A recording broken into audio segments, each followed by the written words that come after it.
ভারতের কলকাতা ও দিল্লি এখন ক্ষমতাচ্যুত আওয়ামী লীগের পলাতক নেতা, মন্ত্রী ও দলবাজ কর্মকর্তাদের বড় আস্তানা হয়ে উঠেছে। ভারতের বাইরে আরব আমিরাত, কম্বোডিয়া, মালয়েশিয়া, যুক্তরাজ্য, বেলজিয়াম, অস্ট্রেলিয়া সহ কয়েকটি দেশে পালিয়ে গেছেন অনেকে। শেখ হাসিনা সরকারের মন্ত্রী ও বড় নেতাদের বেশিরভাগই গত বছরের ৫ আগস্টের পর পালিয়ে গেছেন, আর শেখ হাসিনা পরিবারের কয়েকজন পালিয়েছেন ৫ আগস্টের আগে। সর্বশেষ গেছেন সাবেক রাষ্ট্রপতি আব্দুল হামিদ। চিকিৎসার কথা বলে থাইল্যান্ডে গেলেও তার গন্তব্যস্থল হতে যাচ্ছে ভারতের দিল্লি। সেখানে তিনি পুরো সময় অবস্থান নেবেন বলে জানা গেছে। পতিত শেখ হাসিনাও দিল্লিতে রয়েছেন। বড় নেতাদের মধ্যে এখন বাকি রয়েছেন সাবেক স্পিকার ডক্টর শিরীন শারমিন চৌধুরী। ছাত্র জনতার গণ অভ্যুত্থানের দিন ৫ আগস্ট তিনি জাতীয় সংসদ ভবনের বাংকারে লুকিয়েছিলেন। সেখান থেকে ওই রাতে সেনাবাহিনী তাকে উদ্ধার করে ঢাকা সেনানিবাসে নিয়ে যায়, রাখা হয় সেখানকার অফিসার্স মেসে। শিরীন শারমিন এখনও সেনানিবাসেই রয়েছেন বলে বিভিন্ন সূত্র থেকে নিশ্চিত হওয়া গেছে। আওয়ামী লীগের বড় নেতাদের মধ্যে অন্যতম তোফায়েল আহমেদের শারীরিক অবস্থা এখন খুব খারাপ, ফলে তার বিষয়টি আলোচনায় নেই।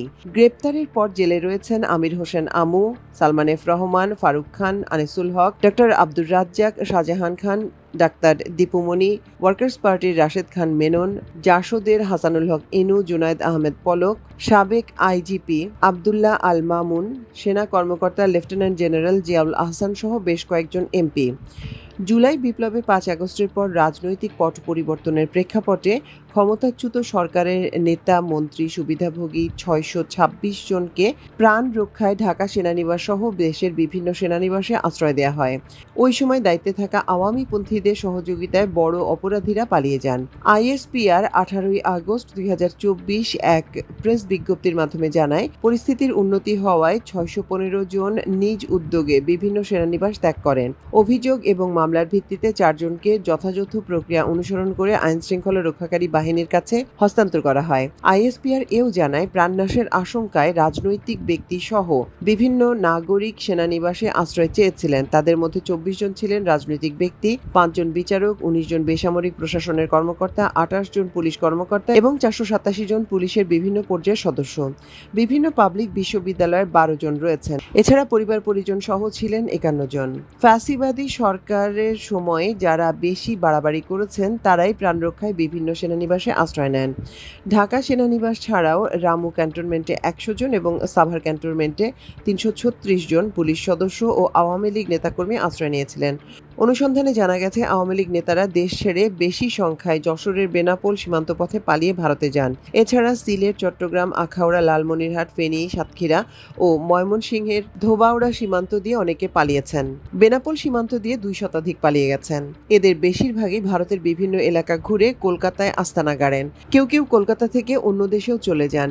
বিনা ভোট, রাতের ভোট ও ডামি ভোটের এমপি সহ গুরুত্বপূর্ণ ২ শতাধিক নেতার নাম কলকাতা পুলিশের তালিকায় রয়েছে।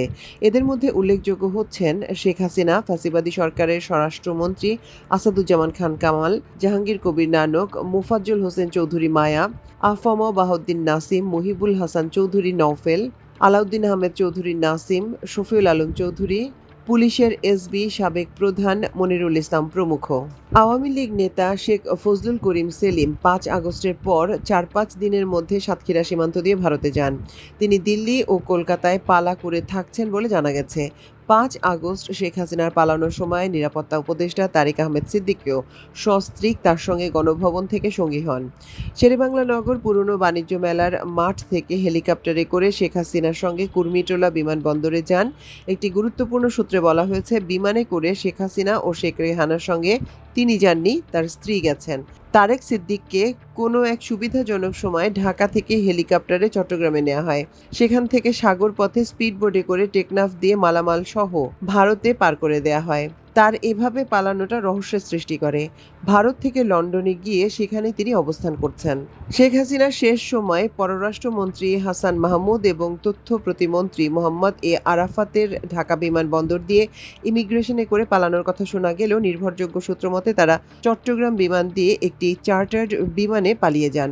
প্রথমে তারা সিঙ্গাপুরে যান, সেখান থেকে হাসান মাহমুদ যান বেলজিয়ামে। গত ঈদের সময় তিনি বেলজিয়াম থেকে লন্ডনে যান। সেখানে তার সঙ্গে দেখা হয় লন্ডনে পালিয়ে যাওয়া খালিদ মোহাম্মদ মোহাম্মদ চৌধুরী, সিলেটে বিনা ভোটের মেয়র আনোয়ারুজ্জামান চৌধুরী, আওয়ামী লীগের প্রেসিডিয়াম সদস্য আব্দুর রহমান ও প্রবাসী কল্যাণ মন্ত্রী শফিকুর রহমান চৌধুরী। মোহাম্মদ এ আরাফাত, বিপ্লব বড়ুয়া ও আমিনুল ইসলাম যুক্তরাষ্ট্রে পালিয়ে আছেন। জয়ের নেতৃত্বে তারা সেখানে বাংলাদেশ বিরোধী বিভিন্ন তৎপরতা চালাচ্ছেন। শেখ হাসিনার বিদ্যুৎ প্রতিমন্ত্রী নসরুল হামিদ বিপু টেকনাফ হয়ে নৌপথে কম্বোডিয়া যান। সেখানে তিনি গাড়ি বাড়ি কিনে ব্যবসা করছেন। সম্প্রতি তিনি কূটনৈতিক পাসপোর্ট ব্যবহার করে দুবাই গেছেন বলে জানা গেছে। মাহবুবুল আলম হানিফ কিছুদিন কলকাতায় অবস্থান করে কানাডায় গেছেন। স্ত্রীকে আগেই সেখানে পাঠিয়ে দিয়েছিলেন। শেখ পরিবারের সদস্য ঢাকা দক্ষিণ সিটি কর্পোরেশনের মেয়র ফজলে নূর তাপস ৫ আগস্ট শেখ হাসিনার পতনের আগেই সরকারি সফরের নামে প্রথমে সিঙ্গাপুরে যান। বর্তমানে তিনি লন্ডনে অবস্থান করছেন বলে জানা গেছে। তার বড় ভাই যুবলীগ চেয়ারম্যান শেখ ফজলে শামস পরশ সস্ত্রীক কানাডায় পালিয়ে আছেন। শেখ হেলাল ও তার ভাই শেখ সালাউদ্দিন ও ছেলে তন্ময় ভারতে পালিয়ে আছেন। নারায়ণগঞ্জের গডফাদার শামীম ওসমান ৫ আগস্টের আগেই চিকিৎসার নামে সপরিবারে থাইল্যান্ডে যান। সেখান থেকে ভারত হয়ে দুবাই যান। বর্তমানে তিনি যুক্তরাষ্ট্রে রয়েছেন। শেখ হাসিনার অর্থমন্ত্রী আ.হ.ম মুস্তফা কামাল পালিয়ে গিয়ে এখন দুবাইয়ে অবস্থান করছেন। বাহাউদ্দিন নাসিম ৩ আগস্ট মেঘালয় দিয়ে ভারতে পালিয়ে যান। আওয়ামী লীগের সাধারণ সম্পাদক ওবায়দুল কাদের ৫ আগস্টের আগে হুঙ্কার দিয়েছিলেন, পালাবো না, পালালে ফখরুল সাহেবের বাড়িতে গিয়ে উঠব। ঠাকুরগাঁয়ে তার বাড়ি আছে না, সেখানেই আমি যাব।